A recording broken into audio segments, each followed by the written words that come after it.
Live from WRAL News Headquarters in Raleigh, your number one source for local news. WRAL News, coverage you can count on. Breaking news this morning, 2 people are dead, 1 is hurt after an overnight crash in Clinton. Michael Grace is in the WRAL Breaking News tracker with what we've learned from investigators. And it's a chilly start. Our temperatures are in the 40s in a lot of places. I'll show you how long our temperatures will remain below normal. And a vote today in the state Senate could impact drag shows. We'll explain what would be considered a felony under a proposed bill.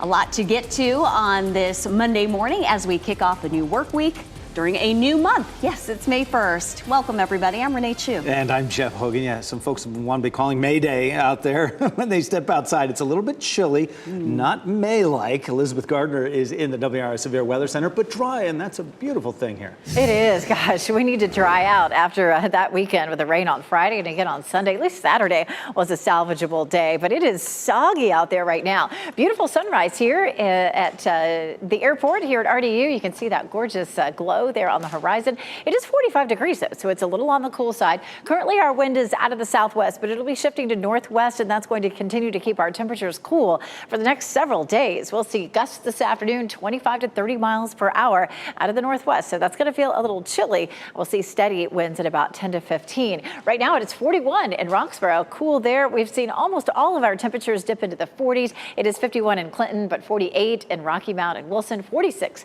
in South Hill, and 48 degrees in Southern Pines. Our temperature change noticeable, anywhere from about 15 to almost 20 degrees cooler than it was this time yesterday. That's a big drop. In the afternoon will feel cool as well. Just 62 at lunchtime, and highs will be in the upper 60s this afternoon. I'll show you how far this is below normal and how long we'll stay that way. Coming up, Brian. 6:01 right now, Elizabeth. Just getting reports of our first crash of the morning. It is in South Durham on Highway 55, right around the Cornwallis Road intersection.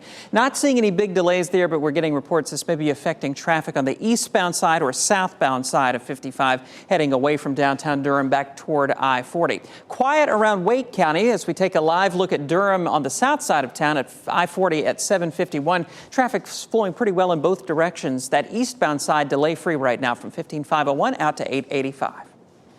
Brian, thanks.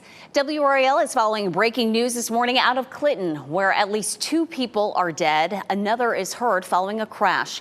Michael Grace is in the WRAL Breaking News Tracker. He was at the scene earlier this morning. Now he's live at the Highway Patrol office in Clinton. Michael. Yeah, good morning, Renee. And state troopers tell me the car that crashed was going over 80 miles per hour down one of these small rural roads here in Clinton. It happened on Reedsford Road at around 11:45. This is what that scene looked like. State troopers tell me that the car went off the road, hit a ditch, and then continued on into that tree line that you see there. And it hit the tree line so hard, the car actually split in two, and you can just see how extensive that damage is just taking a look at those clips. Now, state troopers also confirmed that the driver who died was 21-year-old Lucas Ramos Garcia of Clinton. They have not been able to identify the 2 other people involved, although that one person who did make it was taken to Wake Med by helicopter. And we're going to continue to work with state troopers to hopefully get the identities of those 2 other people and find out if alcohol played a factor in this crash. Live in Clinton, Michael Grace, WRAL News. Right now, hundreds of people in Durham are without power because of fallen trees and branches in the area after Sunday's storms. We just checked the Duke Energy power outage map. Currently, almost 500 customers are without power in Durham, and it's not expected to be fixed until 1 this afternoon. A WRAL viewer sent us a picture of flooding near her apartment. This picture is from Sierra Hurdle, who lives in an apartment on Drew Street. She says she wishes the city would do something about the drainage system in this area so that this flooding doesn't continue to happen. There's never any help for us. Like, we have to suffer through this, and it comes up on our doorsteps, and we have to vacuum it out. A friend of mine, he even went to unstop the creek just so the water wouldn't continue to come in our house. And this is video of that creek Hurdle was talking about. You can see plenty of trash buildup and the water level extremely high. She, along with other residents, want the city to step in and help clear out that as well. Breaking news this morning. In just the last 2 hours, we have learned J.P. Morgan Chase Bank will take over all deposits and assets of First Republic Bank. It's the third bank failure in America recently, and the San Francisco-based bank has struggled since the collapses of Silicon Valley Bank and Signature Bank in early March. We're waiting to learn when a man in Ohio who confessed to killing his wife in Harnett County will be sent back to North Carolina. Now, Harnett County Sheriff says Jeffrey LaCortiglia from Spring Lake walked into the Hamilton Township Police Department and told officers he had shot his wife Blanca at their home on Swain Street. Authorities say LaCortiglia had gone to his mother's house in Ohio, and she's the one who told him to go to the police. He provided authorities with the access code to the garage of his home, allowing Harnett County deputies to get in. Blanca LaCortiglia's body was found in the bedroom with a gun nearby. Jeffrey LaCortiglia is currently in custody in Ohio. We're working to learn more this morning about a deadly crash in Raleigh. This is video from the WRAL Breaking News Tracker showing the scene on Lake Woodard Drive near Corporation Parkway Sunday. Police say they responded to the crash a little after 5 p.m. We're told the driver of the car died. Police have not identified the victim's identity. It's a busy day for the North Carolina Senate as they prepare to vote on a bill that could apply to some drag shows. WRAL's Laura Levine is live at the Legislative Building in downtown Raleigh with what's happening there today. Good morning. Good morning, Renee. Yes, some lawmakers want to toughen the punishment for spreading obscenity in front of children. This, of course, is a bill that will impact drag show events. Now, we're talking about Senate Bill 579. Lawmakers are considering restrictions on drag show performances, including where they can be held or whether children can be present. This really comes after drag show brunches became open to all ages and the popularity of drag story times. Now, the proposal would make intentionally spreading obscenity in front of anyone under age 18 a higher level felony. That would allow the offender to receive active jail time on a first offense. Drag show performers and LGBTQ plus activists criticize the measure as an attempt to vilify people within this community, saying this is connecting them with criminal activity. This is coming to a vote today at 7 p.m. Laura Levine, WRAL News, live in Raleigh. Starting today, PwC customers will be paying higher rates for electric, water, and sewer services. The company says the increases are needed because of higher costs for materials and building projects. PwC says the increases will help the company replace old pipes and upgrade treatment plants. Today, recommendations will be made for how money will be spent next year in Wake County. County Manager David Ellis will present his budget proposal tonight during the Board of Commissioners meeting. That's happening at 5 and will be live streamed on the county's website. We'll update you as soon as we learn what some of those spending recommendations are. This morning, more than 200 law enforcement officials are looking for a man accused of shooting and killing 5 members of a Texas family. This is the newest photo released of Francisco Oropesa. Authorities say he shot those people in a small Texas town north of Houston on Friday. Investigators say Oropesa opened fire when one of the family members asked him to stop shooting his rifle outside because it was making too much noise. An 8-year-old child was among those killed. Authorities are offering an $80,000 reward that leads to his capture.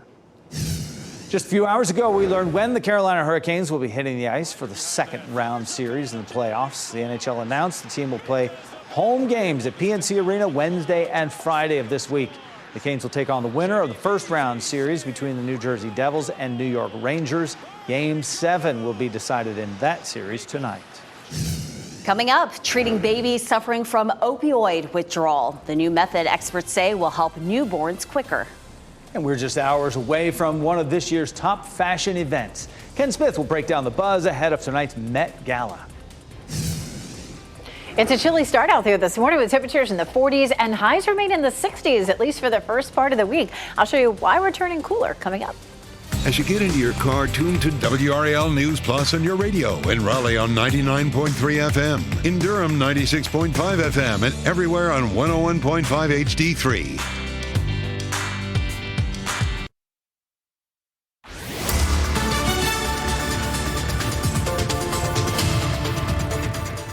6:11 is a beautiful start out here this morning. Skies are completely clear. We're off into a very dry weather pattern for much of this week. We're looking at clear skies here in Apex. Every time I pull this camera up, I see people out walking, running, enjoying these temperatures. It's chilly, don't get me wrong. We're in the 40s right now. 45 in Lewisburg, 49 Tarboro, 47 in Irwin, and 48 in Rocky Mount and Wilson. Great for exercise today, though. Lunchtime, if you got pickleball plans, looking at 62. Highs only climb into the upper 60s this afternoon, but we're going to see plenty of sunshine. Our humidity is low.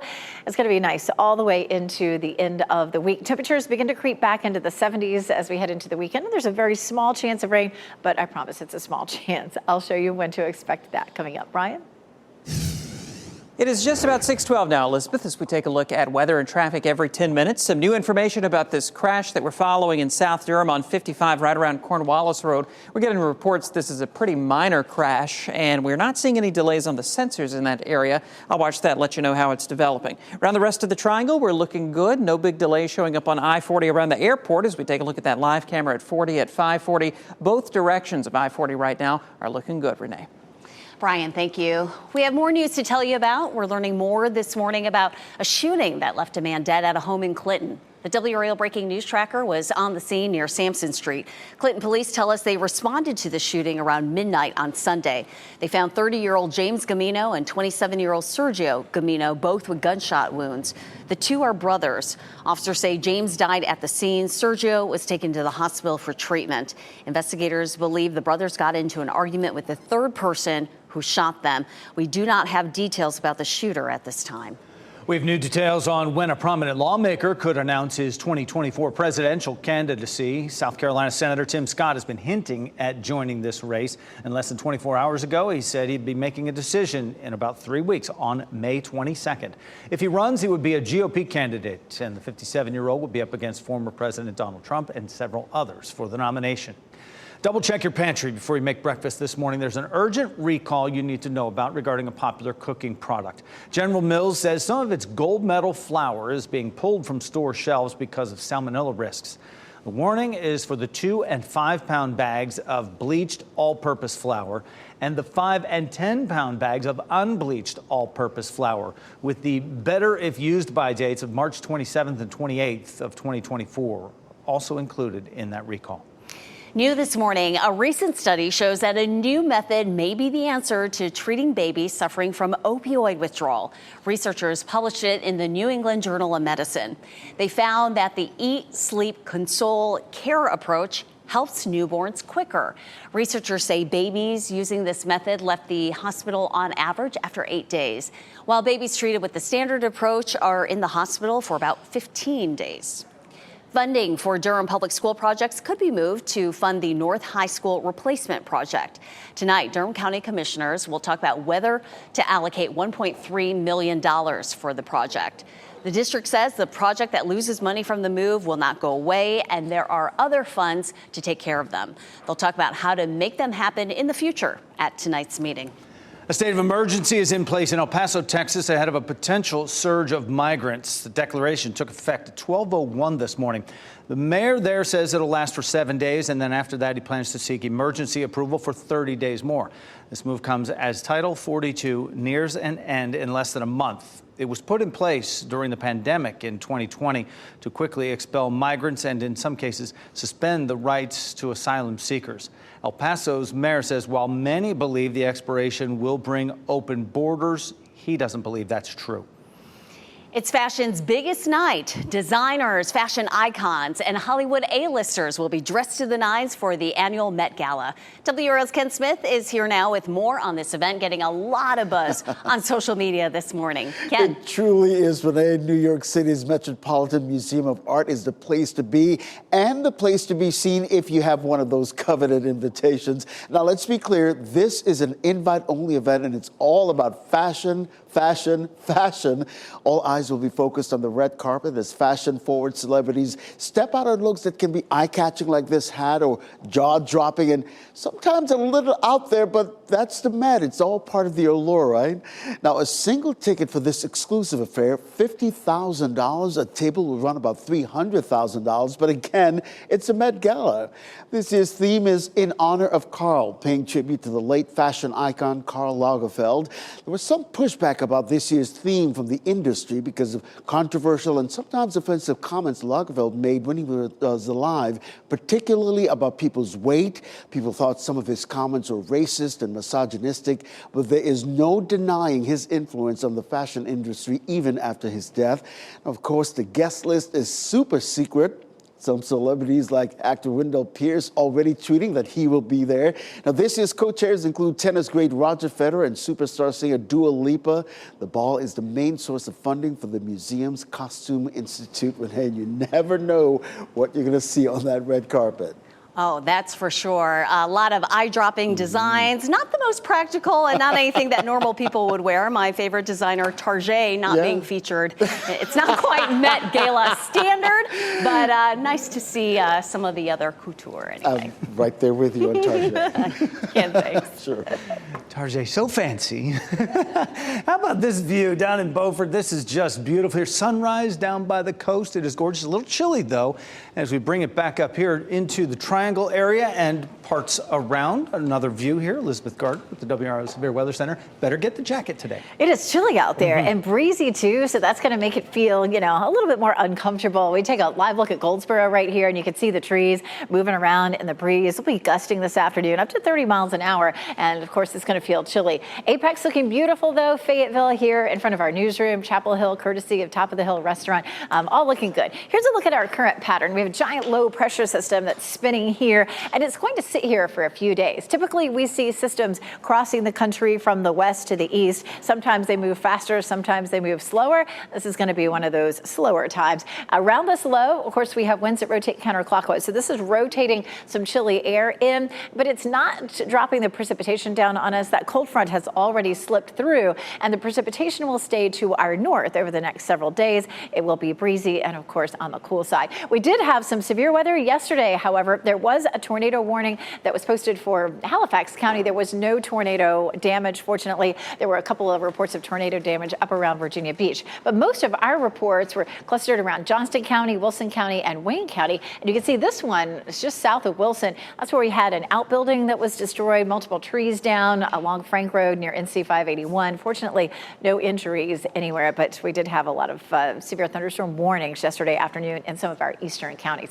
This is a look at our big picture. Of course, we have this rotating low that's bringing the cool, breezy conditions across our area, and that's not going to move anytime soon. But of course, we don't have rain to go along with it, thankfully. Okay, we're starting May 1st. We've wrapped up April, and it did end up being the second wettest on record with 7.8 inches compared to the average of 4.3. So far for 2023, we've seen over 16 inches of rain, so it has been a wet one. We do have just a small chance of rain this week, 20% chance on Saturday. Maybe a great week to get out and wash your car. We've had so much rain. This is a look at how much rain we've had in the last 30 days, and we are more than 200% of normal in this area shaded in blue from the Triangle area westward. From Raleigh eastward, we're at about 150% of normal, so it's been a lot of rain, certainly. Nice and dry through Friday. We'll see cool temperatures, though. Our highs are in the 60s through Wednesday, overnight lows here in the 40s. We climb back into the 70s. The weekend looks really nice. Again, a tiny chance of a shower, but I'm so happy highs will be in the 70s and will mostly be dry for the first time in 8 weekends. Looking forward to that. Yeah, it is right now as we take a look at traffic at 619. And we're still following this crash, Elizabeth, over on the south side of Durham at 55 at Cornwallis Road. Not seeing any big delay showing up on the sensors right now as you head through that area. And we're getting reports this is a pretty minor crash, but we'll watch that and let you know how that's changing. Other major routes around Durham are looking just fine. And around Wake County, we're looking good. Just check with Raleigh 911. Not reporting any crashes right now. We're just fine coming in from Wake Forest on Capitol Boulevard as we take a look at that live camera at 540 and checking in on your other major approaches into Raleigh. Not seeing any delays. 40 westbound coming in from Johnston County is all clear through Garner. 87 out of Knightdale also looking good to the Beltline. Brian, thank you. Plastic, metal, paper washing up on the North Carolina coast. Up next, how officials are dealing with a lot of debris showing up at Cape Hatteras. Super Mario Brothers movie is doing super well at the box office. We'll tell you about the 2 records it's already broken. Coming up this morning on Today, inside the potential trouble brewing in Hollywood. An impending writer's strike is threatening to shut down the TV and movie industry for the first time in 15 years. How a strike could impact some of your favorite shows with less than 24 hours left to make a deal. And have a look right now at last night's winning lottery numbers on your screen.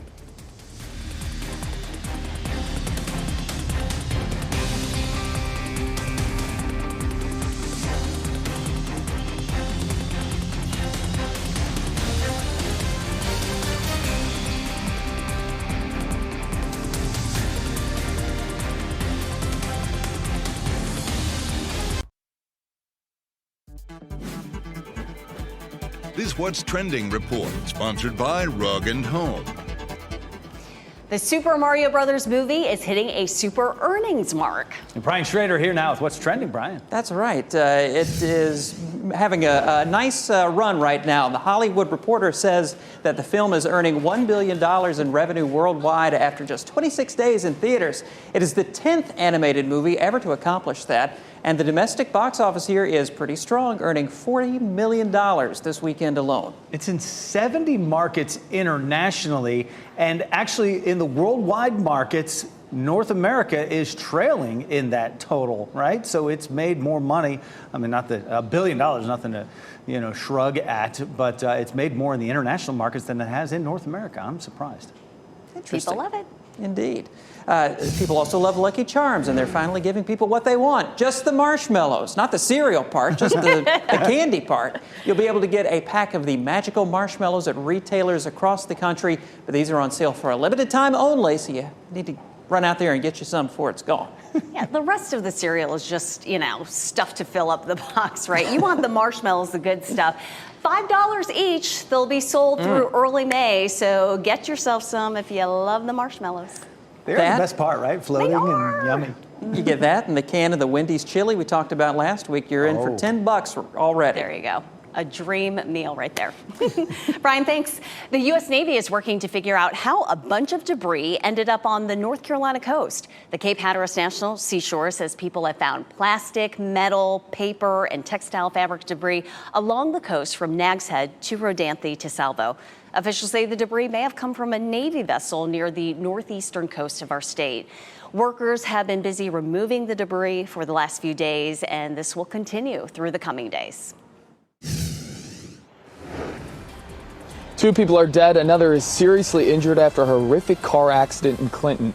Coming up, I'll tell you how fast state troopers say that car was going.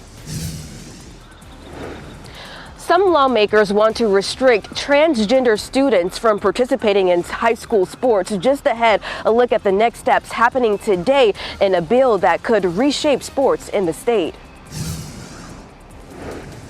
And news overnight, the NHL letting us know when the Hurricanes will be playing again here at PNC Arena. Coming up, we're going to tell you how you can get those tickets.